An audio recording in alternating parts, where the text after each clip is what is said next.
Alright, so in this example, we're given a word problem, and we actually have to find the zeros in order to solve this word problem. So let's go ahead and read it, and then we'll talk about how to set it up. It says the length of a rectangle is 3 centimeters more than the width. And then it says the area is 70 centimeters squared. Find the length and width. Okay, so they want us to find the length and width of the rectangle. So the first thing that I would do is I would draw out a quick sketch of a rectangle. So we know that the length of the rectangle is 3 centimeters more than the width. Now we don't know either of these measurements, so what I'll just say is I'll say that the width is x, and the length I'll say is x plus 3. And from this we're going to be able to set up an equation.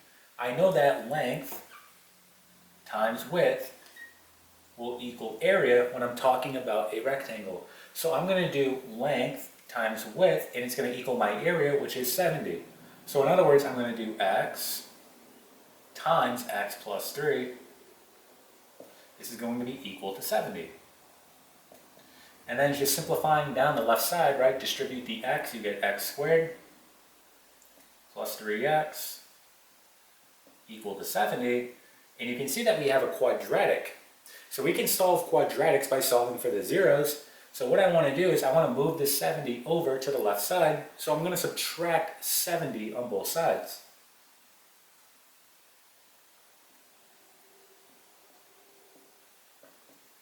Now it's equal to 0. Right, so the goal was to set it equal to 0 so then I can solve for the zeros. Now there's a couple ways we can do this. We could use the quadratic formula. However, if you look at your numbers, you could actually factor this as well using the AC method. Remember, AC method refers to a quadratic in standard form, which we have here. Ax squared plus bx plus c. So again, ax squared plus bx plus c. So I can see that my a is going to be 1, my b is 3, my c is negative 70. So using the AC method, again, we've talked about this in the past, I'm going to do a times c, which is 1 times negative 70. That's negative 70. And now I just need two numbers when I multiply will give me negative 70, but add up to my b, right? So that's going to be 10 and negative 7. When I multiply the two, I get negative 70, and when I add the two, I get 3. We're now ready to put this into its factored form. Since a is equal to 1, we don't have to do any factoring by grouping, right? So this is the easy one where we can put it right into its factored form. So to do that, we're just going to grab our values. So we put in parentheses our variable, which is x, and then grab any one of your values. You can grab the 10 or the negative 7, it doesn't matter.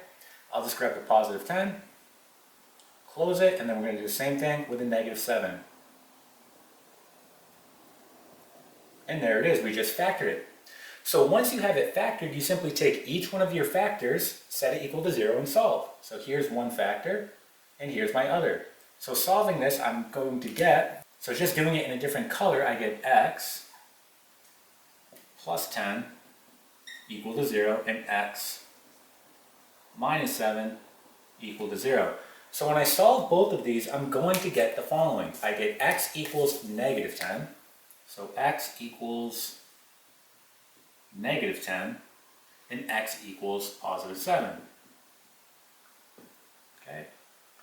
So we need to think about this here. Which one makes logical sense, right? I'm talking about a length here, so my length can't be negative, right? If I plug this x in right here, I can't have a negative 10. That can't be my width. So this one is irrelevant. So again, you do get two solutions since you're solving a quadratic. One of them is irrelevant. This is our relevant solution, and again, you can just double check it. If I plug a 7 in here, my width will be 7. If I plug a 7 into x here, that gives me 10. So again, 10 times 7, that's 70. Right, so you should write your final answer like this. Your width is going to be 7, so we can say W equals 7 centimeters. And then our length is going to be 10 centimeters, right? Just plugging the 7 in. Okay, so this here is going to be our final answer. All right, and that is it.